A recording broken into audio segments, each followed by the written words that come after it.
À nos enfants, c'est une histoire de famille, d'espérance, de transmission, de joie, d'amour. Alors la jeunesse du projet, en fait c'est un heureux hasard ce film. Au départ j'étais parti à Madagascar pour faire aller un 26 minutes sur l'histoire de Tina qu'on voit dans le documentaire. Et quand je l'ai envoyé à Fidesco pour dire voilà on peut le publier, il est fini, ils m'ont dit non, on va peut-être le faire, on va voir le projet plus grand, on fait la même chose dans 2 autres pays. Donc à savoir en Zambie et au Brésil, et faire un vrai film, un vrai documentaire qui fait 3 portraits croisés. Alors dans ce film, il y a 3 enfants, 3 personnages principaux. D'abord il y a Tina, une petite malgache qui avait 6 ans lorsque j'ai été tourné, qui pour moi était une petite fille très douce et très joueuse.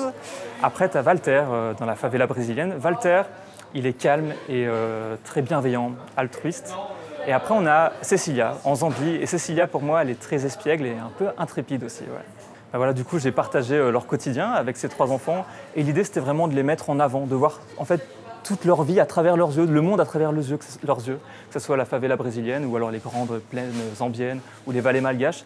C'était se mettre à leur niveau et voir un peu le monde à leur échelle, voilà, avec leurs parents bien sûr, leurs moniteurs, leurs instits, etc. Mais vraiment se mettre à leur niveau et voir le monde comme eux. 3 moments qui m'ont marqué dans ces 3 pays et qu'on retrouve d'ailleurs dans le film. Je vais dire, au Brésil, c'est la Saint-Jean, la fête de la Saint-Jean. Dans la favela, ils font plein de pétards, les enfants, ils font péter plein de pétards. Il y a plein de feux d'artifice, c'est une grande fête. Et quand je demande à Walter, mais pourquoi vous faites ça? Il me dit, mais en fait, c'est pour appeler Saint-Jean, pour qu'il se réveille pour sa fête, pour qu'il sache qu'on fait la fête pour lui. Donc ça, on le voit dans le film et c'est assez cool. À Madagascar, c'est une scène très touchante où Tina, donc la petite, fait ses devoirs avec son papa à côté d'elle, à la lumière de la lampe à huile. Et donc, pour moi, c'est une lumière qui est magnifique et le moment voilà, très sympa entre un papa et sa fille.